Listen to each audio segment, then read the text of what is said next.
Hey everyone, today we're making a quick lasagna recipe and we're going to start by browning 2 pounds of ground beef and adding a little Lawry's, a little minced onion, and a little Italian seasoning. I think I added some pepper here too, yeah. This is going to be quicker because number one, I'm not chopping up any onion, I'm not chopping up any garlic, just using ready-made items. And then I added some garlic there. Probably could have added some more minced garlic, but that was what I did. And now I'm going to add 1.5 jars of pre-made sauce. I usually add more like diced tomatoes to my like Italian dishes, but I did not do that. I'm saving time. This is a quick lasagna. All right, now since I put in the sauce, I'm just going to add a little extra Lawry's to the sauce and Italian seasoning. Probably not really needed,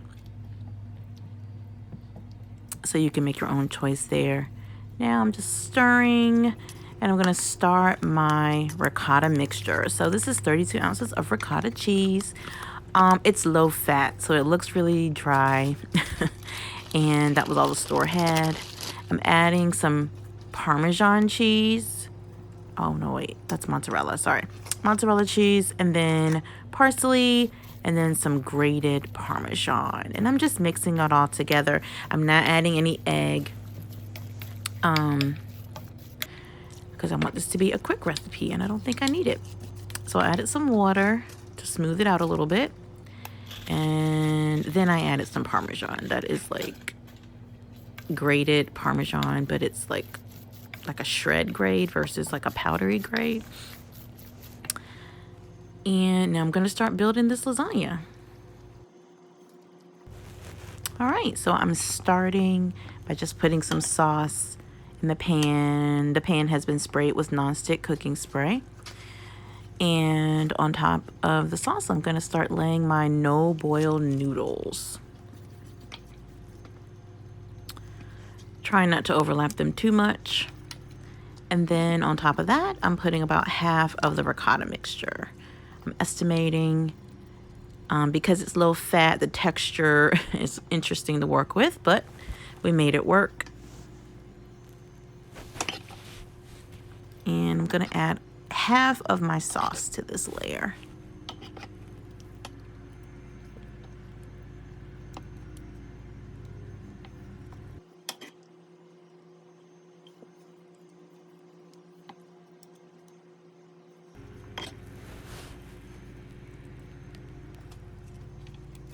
All right, I'm adding my next layer of noodles, making sure they're even.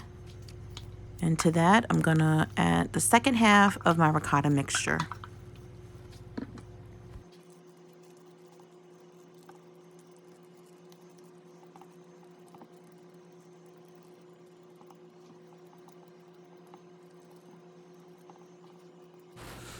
As you can see, that layer was thicker.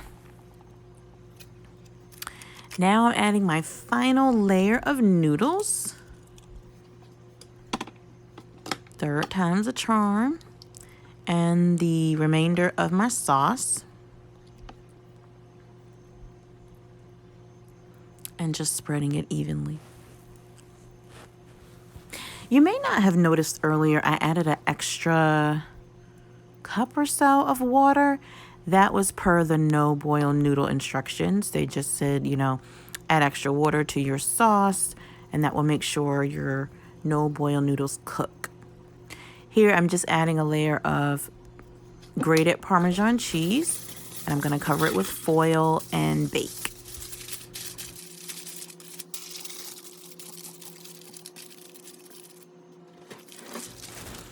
All right, I baked it about 40 minutes on 350 degrees, and now I'm just checking to see if it's done. Not putting the mozzarella cheese on earlier allowed me to put the foil on and not worry about any sticking. But now I'm gonna add some sliced mozzarella cheese to the top, and I'm gonna cook it uncovered. Probably another 15 minutes. If you don't have slices, you can use shredded. Probably like a whole pack of cheese. And if you want to use more, use more. But here's the final product right out of the oven. I think I let it rest just a little bit. Probably could have let it rest longer, to be honest. And I'm just going to cut it and put it in a bowl. I hadn't used no boil noodles in a while. I'm working on the texture here, so it was a little, there you go. Probably a little too much water in my sauce. But it tasted really good. And the noodles were perfectly done. Thumbs up. There you have it. Like, share, and subscribe.